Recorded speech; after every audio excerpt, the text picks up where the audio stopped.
ओम शांति। मैं प्राकृतिक चिकित्सक BK लवकेश आज आपको बताऊंगा कि कौन से भोजन जो है एक साथ हमें नहीं लेने चाहिए, विरुद्ध आहार क्या है और विरुद्ध आहार लेने से क्या क्या बीमारियां होती हैं और कौन कौन सी सावधानी हमें रखनी चाहिए। देखिए, भोजन कई ऐसे हैं जो एक साथ अगर आप लेते हैं तो उनसे स्किन डिजीज हो सकती है, आपको ब्लड प्रेशर बढ़ सकता है, हार्ट डिजीज हो सकती है, पेट संबंधी रोग आपको हो सकते हैं। तो थोड़ी सी सावधानी से ही आप बहुत सी बीमारियों से बच सकते हैं, इसलिए इसको जानना बहुत जरूरी है। मैं आपको पूरा यही बताऊंगा डिटेल से। आयुर्वेद के अनुसार 18 तरह के विरुद्ध आहार माने गए हैं। देश, प्रकृति, आपकी नेचर के हिसाब से नेचर के विरुद्ध लेना आहार लेना, आपकी उपचार के विरुद्ध लेना, बेमेल भोजन करना, तो ये हर तरह के पॉइंट्स उसमें आयुर्वेद में कहे गए हैं। और 103 तरह के ऐसे आहार हैं जो मुख्य रूप से एक साथ हमें नहीं लेने चाहिए। तो कुछ मुख्य आपको आज मैं बताऊंगा कि अक्सर करके आप कहाँ कहाँ गलतियाँ करते हैं। तो आते हैं अब कौन से ऐसे विरुद्ध आहार हैं जिनमें हमें स्पेशली ध्यान रखना चाहिए।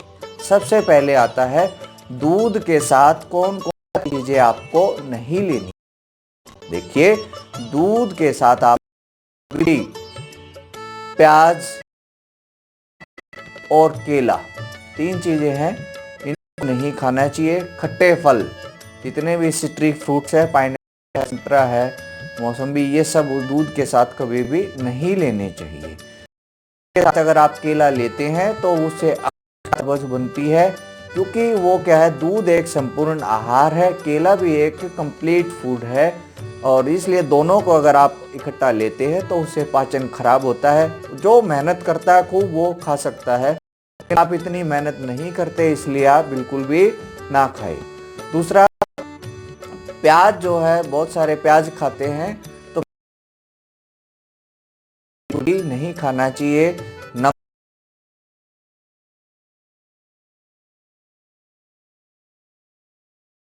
लेकिन उसके साथ नमकीन खाते हैं, उसलिए बिल्कुल नहीं खाना इस तरह की चीजें। और उसके साथ क्या है, जैसे ही आप या सुबह या शाम को अक्सर करके गलती करते हैं, सुबह जैसे नाश्ते के बाद या तो चाय लेते हैं या कई दूध लेते हैं, और उसमें क्या है, नाश्ते में और कई के खाने में नाश्ते में प्याज भी होता है। तो इसलिए दोनों ही जहर विष बनता है, जहर बनता है, जिससे कि लंबे समय तक लेने में स्किन डिजीज होता है, जिसमें दाद, खाज, खुजली, सोराइसिस, सफ़ेद दाग, इन तरह के रोग पैदा हो जाते हैं।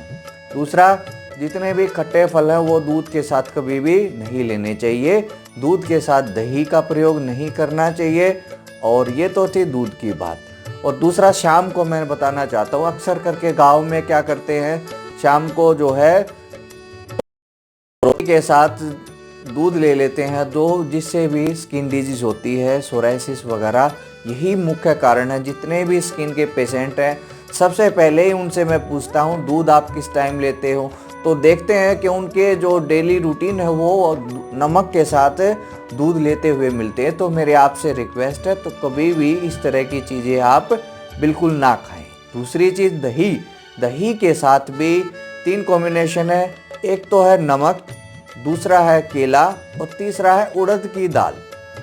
दही के साथ आपने अगर डाल देते हैं तो क्या होता है, जो भी दही में गुड बैक्टीरिया है वो ख़त्म हो जाते हैं कुछ ही देर में। इसलिए दही के साथ आप मीठी चीज़ डाल सकते हैं, शक्कर उसमें डाल सकते हो, खांड, देसी खांड। तीसरा, शहद आप उसको डालेंगे तो उसमें क्या, उसके बैक्टीरिया वो है मल्टी हो जाते हैं, कई गुना बढ़ जाते हैं।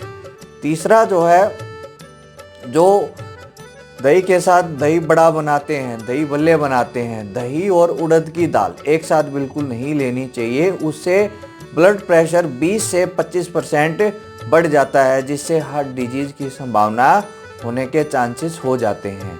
अगर किसी ने दही भल्ले खाने हैं तो दही भल्ले में आपने मूंग की दाल का इस्तेमाल करना है। दही के साथ केला भी कॉम्बिनेशन ठीक नहीं है। तीसरी चीज़ है चाय तो पीनी ही नहीं चाहिए, लेकिन कई ऐसे जिद्दी हैं, खराब आदत वाले, मानते ही नहीं हैं, चाय के साथ नमकीन खाते हैं। नमकीन भी बिल्कुल नहीं खानी चाहिए। चौथी चीज़ है, आप जो है आपने क्या करना है, पनीर के साथ रायता, खाने के साथ खीर या खाने के बाद खीर खाते हैं, कई ऐसे होते हैं, तो वो भी आपने, क्योंकि उसमें भी नमक और दूध का कॉम्बिनेशन होता है, इसलिए इस चीज़ की भी आपको संभाल करनी चाहिए। और इसके बाद आता है खाने के बाद कई क्या है आजकल, या तो कोल्ड ड्रिंक का यूज करते हैं आजकल के यंग जनरेशन में, वो भी बहुत खतरनाक है, या फिर कई ठंडा पानी पीते हैं, बहुत चिल्ड वाटर पीते हैं, जो कि बहुत हार्मफुल है। तीसरा कई है, कईयों की आदत है खाना खाने के बाद, या तो जैसे आप पार्टी में जाते हो, शादी में जाते हो, तो उसमें क्या होता है कि वहाँ से आने के बाद आपको फूड पॉइजनिंग हो जाती है। उसका रीज़न ही यही है, आप वहाँ बेमेल भोजन करते हैं। कभी आपने दही बल्ले खाए, पनीर खाया आपने, फिर कोई जो है दूध वाली चीज़ खा ली, आइसक्रीम खा ली लास्ट में, तो लास्ट में आइसक्रीम खाना भी विष के समान है। ये बहुत ज़बरदस्त आपको नुकसान करता है। अगली चीज़ है शहद और देसी घी। देसी घी अपने आप में एक अमृत है, शहद भी अमृत है, लेकिन दोनों को अगर आप समभाग में लेते हो तो वो विष के समान हो जाता है, जहर बन जाता है। इसलिए आपने कभी भी शहद और घी एक साथ नहीं लेना चाहिए। अगली चीज़ है, शहद को कभी भी गर्म पानी में नहीं लेना चाहिए। गर्म पानी माना बॉयल वाटर। कई ऐसे चाय में शहद डाल लें जी, नहीं, बिल्कुल नहीं डालना। अगली चीज़ है, खाने के बाद जो है कई ऐसे होते हैं जो चाय के बाद ही, तुरंत बाद ही ठंडा पानी पी लेते हैं। तो गर्म व ठंडी चीज़ों का सेवन से हमें बचना चाहिए, क्योंकि इससे क्या होगा, आपको साइनस, नज़ला, जुकाम की प्रॉब्लम हो सकती है। चावल और गेहूं की रोटियां भी एक साथ आपको नहीं लेनी चाहिए, क्योंकि चावल और गेहूं दो कार्बोहाइड्रेट आप इकट्ठा लेंगे तो आप मोटे हो जाएंगे। अगर आपने पतला होना है, डायबिटीज़ को ठीक करना है और बीमारियों को ठीक करना है, तो एक टाइम पे एक ही भोजन आपको लेना चाहिए। इसी को ही मोनो डाइट कहा जाता है। पाचन आपका अलग अलग होता है, जैसे पाचन 3 घंटे में होता है आपकी, और जैसे दलिया खिचड़ी उनका 6 से 9 घंटे में होता है। और जैसे ही आपकी गेहूं है और दूसरी चीज़ें, पकी हुई चीज़ें होती हैं, अनाज वाली चीज़ें होती हैं, उनका 18 घंटे में पाचन होता है। इसलिए आपको एक समय पे एक ही भोजन आपको करना चाहिए। अगली चीज़ है, आपने जैसे कईयों के घुटना दर्द है या फिर विटामिन डी के कैप्सूल लेते हैं, तो उनमें क्या होता है, फिश ऑयल होता है, तो वो दूध के साथ कभी भी नहीं लेने चाहिए। वो विष बनता है, जहर बनता है, उनको हमेशा पानी के साथ ही आपको लेने चाहिए। और एक और चीज़ मैं बता देता हूँ, कोई नॉन वेजिटेरियन है, अपने आप को भस्मासुर बनाया है, नॉन वेज खाते हैं, तो वो दूध के साथ बिल्कुल, उसके साथ दूध बिल्कुल भी ना ले। इस तरह की आप इन को, और मुख्य रूप से आप बहुत सारी बीमारियों से आप बच सकते हैं। तो इसलिए आज जो है मैंने इस वीडियो में आप यही बताया है। तो ऐसे बेमेल भोजन है जो अपोजिट कॉम्बिनेशन है, जिनका हमें अपनी डाइट में सदा ध्यान रखना चाहिए, तो जिससे आपको बहुत अच्छा लाभ भी मिलेगा। और इसके साथ आप प्राकृतिक चिकित्सा को अपनाएं। जाइए, हर रोज सुबह शाम 5 से 10 मिनट मेडिटेशन जरूर करें, क्योंकि आज ऐसा वातावरण है, चारों ओर दुख, अशांति और अनसेफ का माहौल है, अंदर जो है असहज महसूस कर रहे हैं। ऐसे में आपको हर रोज 5 से 10 मिनट जरूर मेडिटेशन करने चाहिए, ताकि आप खुद भी, आपकी इमोशनल वेलनेस अच्छी रहे, और आप जो है चारों ओर संसार में जितनी भी दुखी आत्माएं हैं उन सबको सुख शांति के वाइब्रेशंस दे सकें।